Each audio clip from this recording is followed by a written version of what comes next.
Ciao a tutti amici di Vanilla. La storia di Cadario inizia nel lontano 1479, quando l'aristocratico Giovanni Dario, membro di spicco della Serenissima, commissionò un palazzo, questo qui che è alle mie spalle, all'architetto Pietro Lombardo, che progettò un edificio con uno stile differente rispetto a tutti gli altri sul Canale Grande. Cadario è stato definito come il palazzo maledetto di Venezia, perché tutti i suoi proprietari, o quasi, sarebbero finiti in rovina o deceduti di morte violenta. La realtà, però, è molto lontana dalla superstizione.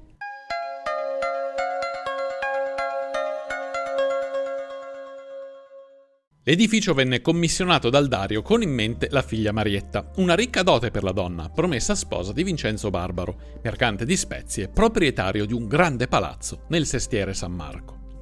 Alla morte di Giovanni, che avvenne alla venerandissima età per allora di 80 anni nel 1494, Marietta e il marito acquisirono il palazzo.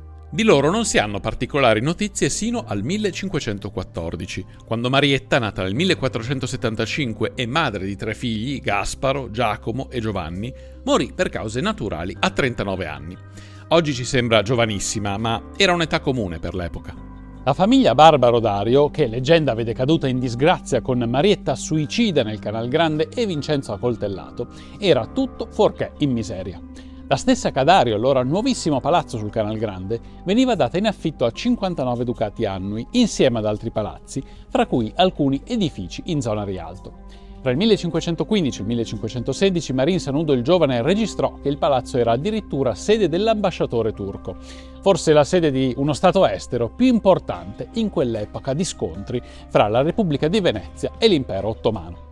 I figli giunti in età adulta di Marietta, Giacomo e Giovanni, presero possesso di Cadario nel 1522 e la utilizzarono per se stessi, probabilmente come abitazione, sino alla morte di Giovanni che, come il nonno omonimo, spirò alla rispettabile età di 80 anni.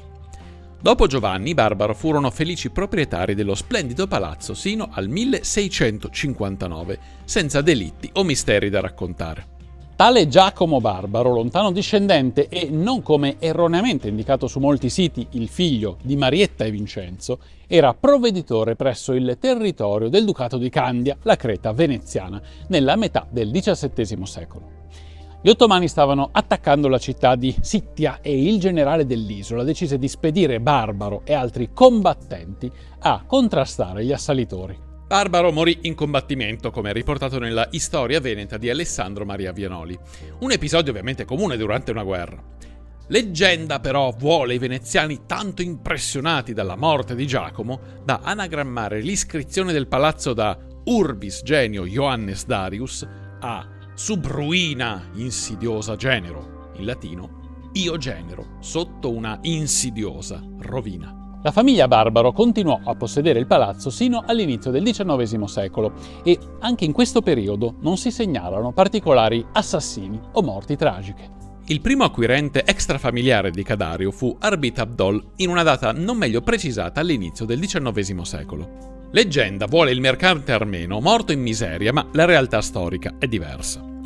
Nonostante non esistano prove della ricchezza dell'uomo dopo l'acquisto dell'edificio, non esistono a supporto di una presunta caduta in disgrazia dell'uomo, che comunque non morì all'interno del palazzo. Abdol vendette Cadario per 480 sterline nel 1837 a Rodon Brown, che la ristrutturò interamente. Brown, non caduto in disgrazia ma provato finanziariamente dalla costosissima ristrutturazione, fu tanto accorto da venderla a un conte ungherese nel 1842, realizzando probabilmente un cospicuo guadagno rispetto alla cifra pagata per i lavori. Lo storico inglese, che visse tutta la propria vita a Venezia, non morì di morte violenta, ma serenamente a Palazzo Gussoni Grimani della Vida il 25 agosto del 1883. Nel mentre Cadario venne venduta dall'ungherese al tenente Marshall, un irlandese, che visse sino al 1860, lasciando poi in eredità l'edificio alle figlie, che lo tennero sino al 1896. Venne ereditato dalla contessa Isabelle de la Bonne-Pluvinel, la quale fu attiva protagonista del jet set veneziano di inizio Novecento, circondandosi di artisti francesi e veneziani, fra i quali spicca Henri de Regnier, che ha persino una sua targa dedicata in giardino. La contessa morì di morte naturale il 7 febbraio del 1911 e anche Monet o Regnier, legati alla dimora, non subirono particolari conseguenze. Dopo la morte della contessa, il palazzo finì in mano a un marchese, di cui non sono note le generalità, sino a quando, nel secondo dopoguerra, fu acquistato da Charles Briggs, miliardario statunitense. Briggs doveva essere un affarista senza tanti scrupoli, possedeva miniere e altre proprietà in tutto il mondo e giunse per la prima volta a Venezia nell'agosto del 1962. Il 24 dello stesso mese, dopo solo 4 giorni di permanenza a Cadario, la polizia italiana gli rese noto di essere un ospite sgradito e l'uomo lasciò il paese. Briggs, che quindi non poteva usare il palazzo, lo vendette nel 1968 al conte Filippo Giordano delle Lanze, il quale davvero fece una brutta fine. Il 19 luglio Raoul Blasic uccise il conte, il quale venne trovato con la testa fracassata a letto dalla cameriera. Il conte, all'epoca 46enne, era stato ucciso da uno degli amanti perché questi gli aveva chiesto del denaro, che però aveva avuto l'imprudenza di negare. Fra processi e appelli, alcuni annullati e poi riaperti, si giunge a una condanna di 18 anni di carcere e 3 milioni di lire di multa per Blasic. Nel mentre Palazzo Dario venne comprato da Christopher Sebastian Lambert, manager del famosissimo gruppo rock The Who, che tenne l'edificio per pochi anni. Come era normale durante gli anni 70, Lambert era solito fare uso e abuso di droghe, ma non cadde in disgrazia né venne ucciso a Venezia. Lambert vendette infatti l'edificio nel 1978 a Fabrizio Ferrari, titolare della Nuova Bavaria Assicurazioni. Nonostante la leggenda, Lambert non morirà suicida nel palazzo, ma cadendo dalle scale dell'abitazione della nonna in Inghilterra. Ferrari utilizza il palazzo per sontuosi e ricchi ricevimenti, cui partecipano personalità del calibro di Kissinger e Andreotti, ma non subisce alcun crack finanziario, anzi, la Bavaria Assicurazioni, dopo una ristrutturazione nel 1985, aumenta il proprio valore del 38%. Ferrari vende il palazzo a Raoul Gardini, imprenditore ravennate, nello stesso 1985, dopo che la polizia veneziana aveva condotto un'inchiesta che però non aveva portato a nulla su presunti drogaparty all'interno dell'edificio. Gardini sarà proprietario del palazzo sino al 1993, anno del suo suicidio, indotto dall'inchiesta Mani Pulite e dal crack finanziario che sconvolse le aziende di famiglia e l'intera città di Ravenna. In questo periodo nasce la leggenda del Palazzo Maledetto.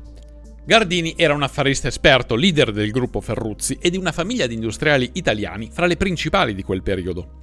Il suo suicidio, nonostante si sia portato dietro qualche strascico di mistero, è perfettamente spiegato dall'inchiesta che in quel periodo sconvolge l'Italia e che decreta il passaggio da prima a seconda Repubblica.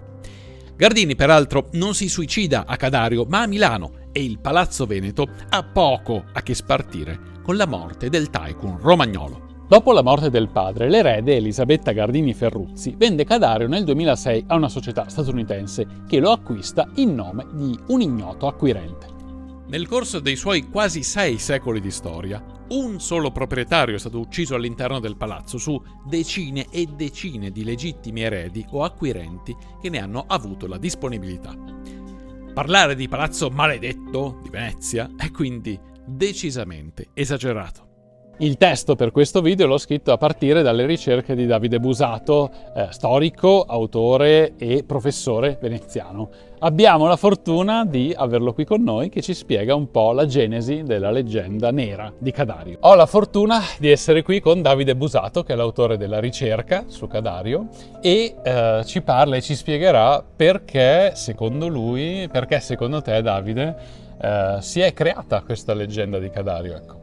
Sì, l'idea nasce tutto da un articolo del Gazzettino degli anni '80, quindi molto probabilmente all'epoca si volle enfatizzare il lato più oscuro della storia, non tanto quella trovata nell'archivio, quella trovata nei documenti originali, ma quella che era il Vox Populi. Quindi diciamo, non è che c'era una base, ma era un po' chi ha scritto queste storie che voleva enfatizzarla e dare un risvolto misterico che in realtà poi non c'era, ecco, giusto? Assolutamente, d'altro canto Venezia era una città di porto, una città di marinai, una città di gente che amava anche raccontare, e questo da sempre storicamente, e quindi ha trovato un substrato molto interessante sul quale poi il giornale ha sicuramente avuto successo. Ok, grazie. Grazie mille per chi ha visto questo video. Io saluto Davide Busato che è venuto fino a qua a Cadario a raccontarci il perché, quindi la motivazione in realtà molto commerciale dietro la leggenda nera di Cadario, e ci vediamo al prossimo video. Prima che andate a vedere il prossimo video vi ricordo che questo l'ho caricato con la velocissima connessione di Spadhausen. Se anche voi volete avere la fibra gratis a casa con un mese omaggio, cliccate sul link in descrizione e usate il codice sconto Vanilla.